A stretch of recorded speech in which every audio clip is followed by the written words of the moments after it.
My name is Sarah, and I've always believed that family is the most precious thing in life. I'm married to my loving husband, Jack, and we have 2 wonderful adult children, our son, Michael, and our daughter, Emily. Michael followed in his father's footsteps and became an engineer, while Emily pursued her passion for art. I couldn't have been prouder of both of them. Emily's artistic career took off quickly after college. She organized exhibitions that drew quite a crowd, and I never missed a single one. I remember her first major show like it was yesterday. The gallery was packed, and Emily's paintings were the talk of the evening. As I walked around the gallery admiring Emily's work, I spotted her talking animatedly with a tall, handsome man. Little did I know then that this man, David, would become her husband and the father of my granddaughter. Their whirlwind romance was a joy to watch. David seemed to adore Emily, and she was happier than I'd ever seen her. They married in a beautiful ceremony just a year after they met, and soon after, Emily announced she was pregnant. I was over the moon at the prospect of becoming a grandmother. When little Sophia was born, I fell in love all over again. She had Emily's dark curls and David's green eyes, a perfect combination of both her parents. It was around this time that Emily made a decision that surprised me. She announced that she was quitting her job to work from home and raise Sophia full-time. "Are you sure about this, honey?" I asked her one afternoon as we sat in her living room, watching Sophia play with her blocks. "Your career was just taking off.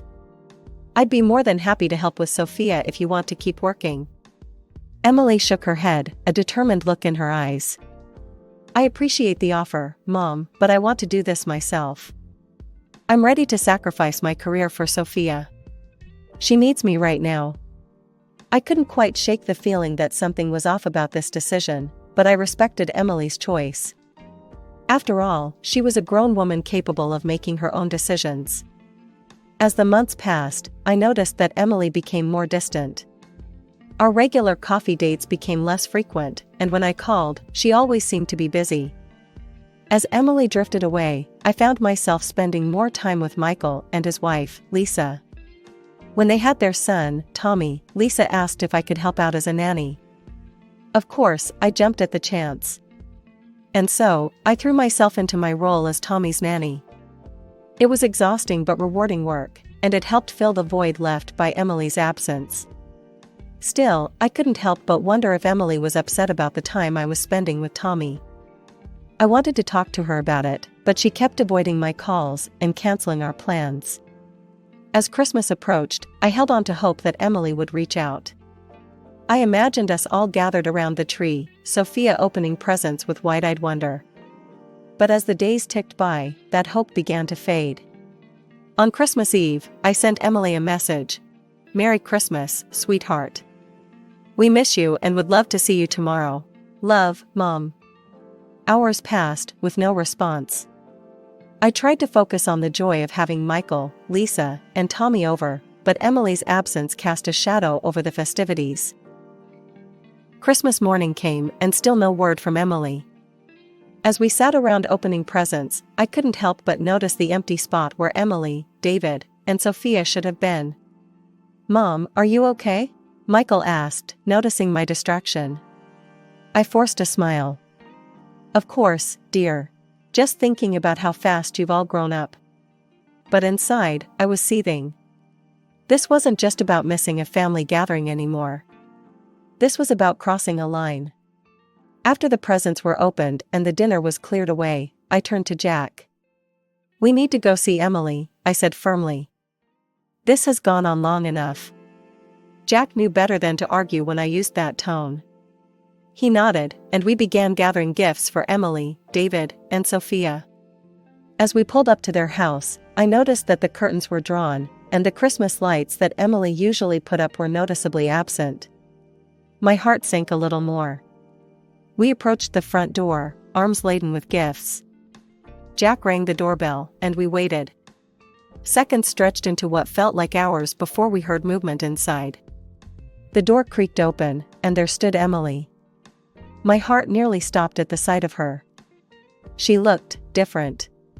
Tired, yes, but there was something more. Her eyes, usually bright and full of life, seemed dull and wary. She was wearing long sleeves, despite the warmth of the house, and she held herself as if she was in pain. "Mom? Dad? What are you doing here?" Her voice was barely above a whisper. "Merry Christmas, sweetheart," I said, trying to keep my voice steady. "We missed you at the family gathering, so we thought we'd bring Christmas to you." Emily's eyes darted nervously behind her before she stepped onto the porch, partially closing the door behind her. That's really nice of you, but you shouldn't have come. I'm not feeling well, and I didn't want to get anyone sick." It was then that I noticed the bruise on her arm, partially hidden by her sleeve. My motherly instincts went into overdrive. "Emily, what happened to your arm?" I asked, reaching out to her. She flinched away from my touch, pulling her sleeve down. "Oh, it's nothing. I had a little accident the other day. Slipped in the bathroom. Clumsy me." I exchanged a glance with Jack. We both knew she was lying. "Where's Sophia?" Jack asked, trying to peek inside the house. "We brought her some presents." Emily's face softened at the mention of her daughter. "She's napping right now. But I'm sure she'd love to see you. Maybe she could come visit you tomorrow?" I nodded eagerly, grasping at this olive branch. "Of course. We'd love to have her over." We chatted for a few more minutes, the conversation stilted and uncomfortable. Emily kept glancing back at the house, as if afraid someone would overhear. As we were about to leave, I couldn't help but pull Emily into a hug. She stiffened at first, but then melted into my embrace. For a moment, I felt like I was holding my little girl again. The next day, I woke up early, my mind still reeling from our visit to Emily's house. I busied myself in the kitchen, preparing Sophia's favorite foods and setting up some art supplies. Around noon, the doorbell rang. I rushed to answer it, finding Emily standing there with Sophia. My heart ached at the sight of my daughter, her eyes darting nervously as if expecting trouble. "Hi, Mom," she said softly. "Sophia's excited to spend some time with you." I knelt down to Sophia's level, opening my arms. "Hello, sweetheart. Grandma's so happy to see you." Sophia hesitated for a moment before running into my embrace. I held her tightly, breathing in her sweet, familiar scent. Emily handed me Sophia's backpack. "I've packed some of her things. I'll be back to pick her up this evening, okay?" I turned my attention to my granddaughter, determined to make the most of our time together. "Come on, sweetie. Let's go see what fun things Grandma has planned." We spent the afternoon drawing, baking cookies, and playing with dolls. It was wonderful to see Sophia laugh and play, but I couldn't shake the feeling that something was off. She seemed more subdued than usual, often glancing at the door as if expecting someone to burst in. As we sat coloring together, I decided to gently probe. "Sophia, honey, is everything okay at home?" Sophia's crayon paused mid-stroke. She looked up at me with those big, innocent eyes. "Mommy cries a lot," she said quietly. My heart clenched. "Why does Mommy cry, sweetheart?" Sophia shrugged, returning to her coloring. "Daddy yells at her. He says mean things." I tried to keep my voice calm, even as anger and fear surged through me. "What kind of mean things, Sophia?" "He says Mommy is stupid and can't do anything right. Sometimes he grabs her arms really hard." Sophia demonstrated, gripping her own arm tightly. We sat like that for a while, my mind racing. I knew I had to do something, but I wasn't sure what. I couldn't let Emily and Sophia continue living in fear. As the afternoon wore on, Sophia's play took a disturbing turn. She began acting out scenes with her dolls, making them yell at each other and push each other around. "Sophia," I said gently, "where did you learn to play like that?" She looked up at me, her face serious. "That's how Daddy treats Mommy sometimes." After Sophia's revelations, I couldn't sit idle any longer. I called Lisa, my daughter-in-law, and asked if she could watch Sophia for a few hours. She agreed without hesitation, sensing the urgency in my voice. "Jack, I said, my voice trembling with a mix of fear and determination. We need to go to Emily's house. Now. He nodded, his face grim. I'll drive. The ride to Emily's house was tense, filled with unspoken worries. As we pulled up to their street, I suggested we speak to the neighbors first. Maybe they've heard something, I reasoned. It could give us a better idea of what's really going on. We approached the house next door, and a middle-aged woman answered. Her eyes narrowed as we introduced ourselves as Emily's parents. We're concerned about our daughter, I explained. Have you heard any disturbances from their house? Any arguments or screaming? The woman's face hardened. I haven't heard a thing, she said dismissively. They seem like a perfectly normal couple to me. Her arrogant tone set my teeth on edge, but I thanked her politely. As we walked away, Jack squeezed my hand reassuringly. We were about to knock on Emily's door when we heard it, David's voice, raised in anger. Why did you let Sophia go to your mother's? You know, I don't like her spending time there. My blood ran cold.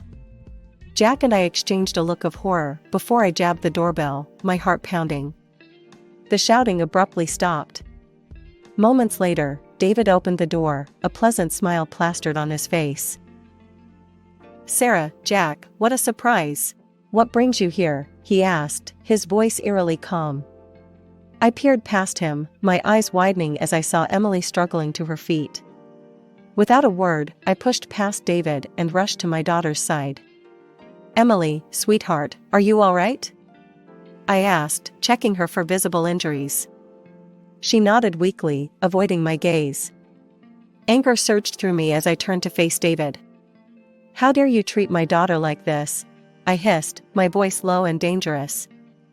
I know what's been going on here, and I won't stand for it any longer. David's facade cracked for a moment before he regained his composure. I think you've misunderstood, Sarah. I'm simply trying to raise my wife properly. She can be quite difficult sometimes, you know. Raise her? I spat. She's your wife, not your child. And there's nothing proper about abuse. David's eyes narrowed. Why don't we ask the neighbors? They'll tell you everything's fine here. In that moment, I realized the horrifying truth. The neighbors were complicit in this abuse, turning a blind eye to Emily's suffering. I think it's time for you to leave, David said coldly. I need some time to cool down. We can discuss this misunderstanding later. Before I could protest, he was out the door, leaving us alone with Emily. As soon as he was gone, Emily broke down. Through her tears, she began to reveal the full extent of her ordeal. David had forced her to quit her job, isolated her from family and friends. He controlled her every move, checking her phone and taking away her car. He told the neighbors I was a bad wife and mother, she whispered. That he was raising me to be better. They all believed him. I became an outcast in my own neighborhood. My heart shattered as I listened to my daughter's pain. I held her tightly, vowing silently that I would do whatever it took to get her and Sophia out of this nightmare. He's gone to get more alcohol, Emily said, fear creeping into her voice. He'll be back soon. As we began to plan our next move, I knew we were in for a fight. But looking at my daughter's bruised but hopeful face, I knew it was a fight worth having. No matter what it took, we would free Emily from this cycle of abuse and bring her home where she belonged. I turned to Emily, my voice firm but gentle. Sweetheart, I want you to pack your things and Sophia's. You're coming home with us. Emily's eyes widened with a mix of hope and fear. But Mom, what about David? He'll be so angry. Jack stepped forward, his jaw set with determination. That's his problem, not yours. I'm your father, and I'll protect you. Both of you. With trembling hands, Emily began to gather their belongings. I helped her, moving quickly and efficiently, knowing time was of the essence. Within minutes, we had packed the essentials into 2 suitcases. As we left the house, I could hear murmuring voices. A group of neighbors had gathered near the gate, their eyes following us with disapproval. An elderly woman stepped forward, her face pinched with judgment. You should be ashamed, she spat at me. You've raised your daughter poorly. She should be grateful that her husband tolerates her and takes care of her and the child." Anger surged through me. Without a word, I gently took Emily's arm and pushed up her sleeve, revealing the dark bruises that mottled her skin. "Is this what you call taking care?" I asked, my voice ringing out in the sudden silence. "Would any of you like to be raised like this?" The neighbors' faces flushed with embarrassment, and they quickly dispersed, avoiding eye contact. We hurried to the car, Jack helping Emily with the suitcases, while I kept watch. Just as we were about to leave, I spotted a familiar figure running towards us. "David," I gasped. He was red-faced with rage as he reached the car, immediately grabbing for Emily. "What do you think you're doing?" he snarled. Before I could react, Jack was there, pushing David away from the car door. "Don't you dare touch her," he growled. "Stay away from my daughter." David's eyes darted between us, his fists clenching and unclenching at his sides. The situation was escalating quickly. "We need to call the police," I said, pulling out my phone with shaking hands. As I dialed, Jack ushered Emily into the car. We quickly locked the doors, our hearts pounding as David circled the vehicle like a predator. "You can't take her," he shouted, kicking the car in frustration. "She's my wife." I spoke calmly to the 911 operator, explaining the situation while keeping an eye on David's increasingly erratic behavior. Emily sat in the back seat, her face pale with fear. "It's okay, sweetheart," I reassured her. "The police are on their way. We're going to be fine." Minutes felt like hours as we waited, David's shouts growing more desperate. I could see neighbors peeking out of windows, witnessing the scene but doing nothing to intervene. Finally, we heard sirens in the distance. David's face contorted with panic, and for a moment, I thought he might try to run. But he stood his ground, a defiant look in his eyes as the police cars pulled up. The arrival of the police brought a momentary sense of relief. Officers quickly assessed the situation, examining Emily's visible injuries and taking statements from all parties involved. The tension in the air was palpable as David was handcuffed and placed in the back of a police car. "He'll be detained for a few days while we investigate," one of the officers informed us. "We'll need you to come to the station to provide a formal statement, Mrs. Thompson." Emily nodded, her voice barely above a whisper. "Okay." The next few days were a whirlwind of activity. Emily bravely recounted her experiences to the police, her voice growing stronger with each retelling. I stayed by her side, offering support and corroborating her story where I could. However, our hope for a quick resolution was dashed when David's lawyer presented a united front of neighbors all claiming that Emily and David had a perfectly normal relationship. "She's always been dramatic," one neighbor testified. "David's a saint for putting up with her." Their words made my blood boil, but I reminded myself to stay calm for Emily's sake. Determined to prove Emily's innocence, we agreed to a lie detector test. I held my breath as she answered question after question, her voice steady despite the stress. When the results came back confirming her truthfulness, I felt a surge of vindication. A psychological evaluation followed, revealing the depths of Emily's trauma. "Your daughter is suffering from severe depression, likely stemming from prolonged domestic abuse," the psychologist explained to me privately. "She'll need ongoing support and therapy." Despite the mounting evidence, David remained adamant about his innocence. His latest threat to seek full custody of Sophia sent Emily into a panic. "He can't take her, Mom," she sobbed. "I can't lose my baby." That's when I knew we needed to dig deeper. I hired a private detective, hoping to uncover something in David's past that would expose his true nature. Weeks passed as the detective worked tirelessly. Emily and Sophia stayed with us, slowly beginning to heal in a safe environment. Watching my daughter rediscover her smile was both heartwarming and heartbreaking. Finally, the detective called with news. "Mrs. Thompson, I found something you need to see." The information he presented was shocking. David had a history of domestic violence in another city. He'd been ordered to undergo therapy but had fled the state before completing the program. "There's more," the detective said grimly. "I've collected testimonies from other victims. The pattern is always the same: charm, control, then violence." As I leafed through the files, a mix of emotions washed over me. Anger at David for causing so much pain, relief that we finally had concrete evidence, and sadness for all the women who had suffered before Emily. "Thank you," I said to the detective, my voice thick with emotion. This changes everything." The day of the court hearing arrived, and the tension in the air was palpable. I sat beside Emily, squeezing her hand reassuringly as we waited for the proceedings to begin. Our lawyer, a stern-faced woman named Ms. Henderson, arranged the stack of evidence before her.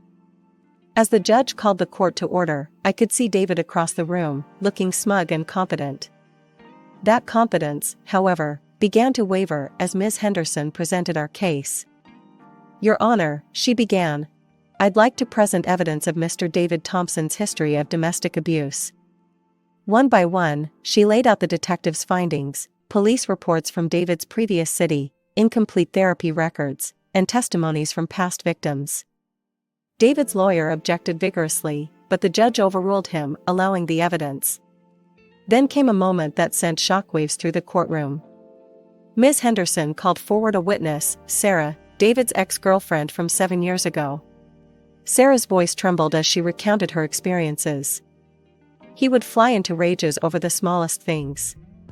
The bruises. I had to cover them with makeup every day. Next, Ms. Henderson presented Emily's lie detector results and psychological evaluation. "As you can see, Your Honor, Mrs. Emily Thompson's account has been verified by multiple professional sources."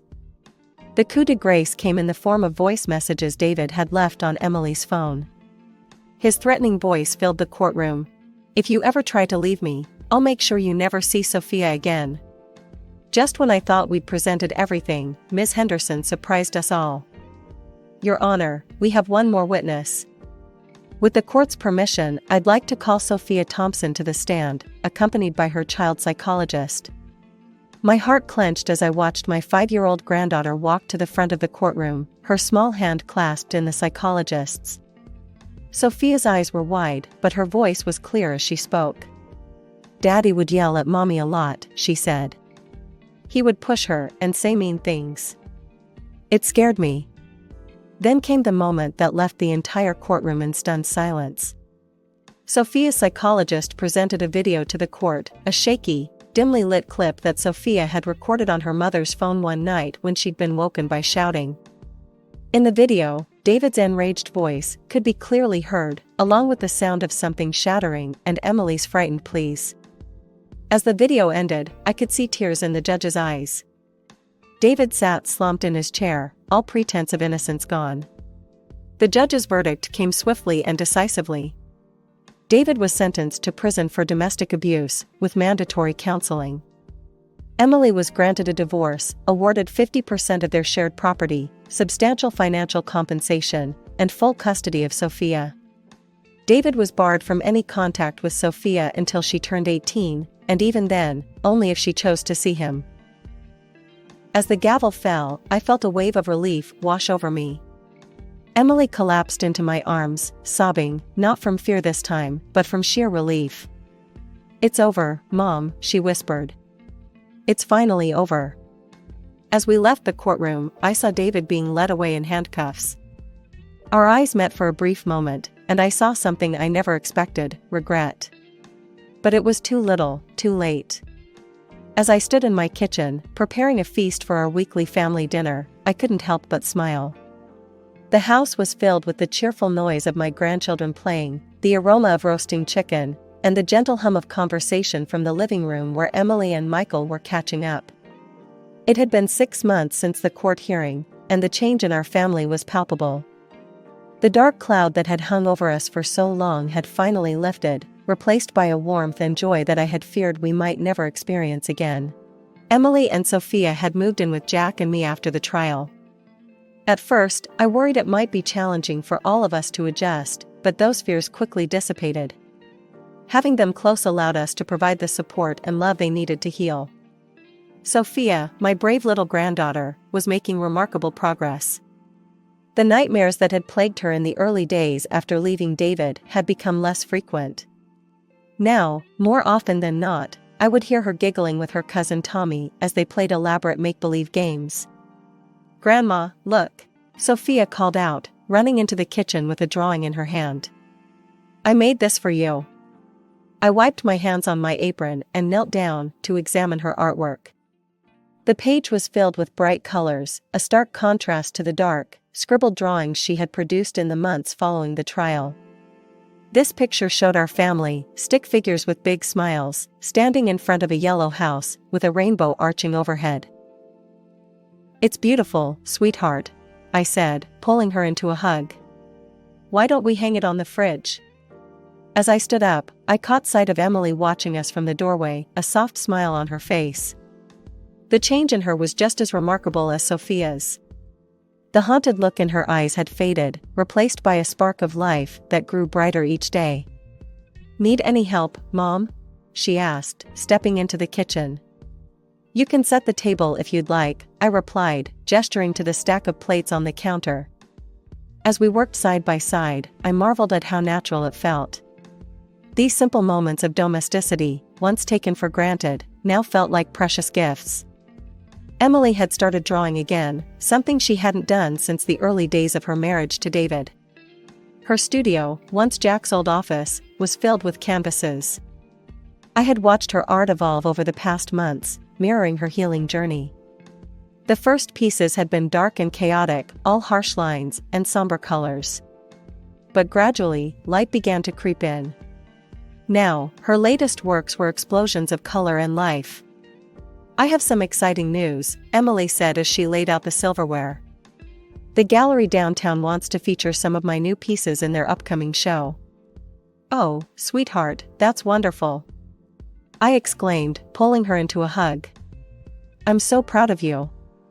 Emily beamed, her eyes shining with a confidence I hadn't seen in years. She had recently started working part-time at a local art supply store, slowly reintegrating into the workforce. It was a small step, but an important one in reclaiming her independence. As we all gathered around the dinner table that evening, Jack, Michael, Lisa, Tommy, Emily, Sophia, and me, I felt a wave of gratitude wash over me. The road to this moment had been long and painful, but looking at the smiling faces of my family, I knew it had been worth every struggle.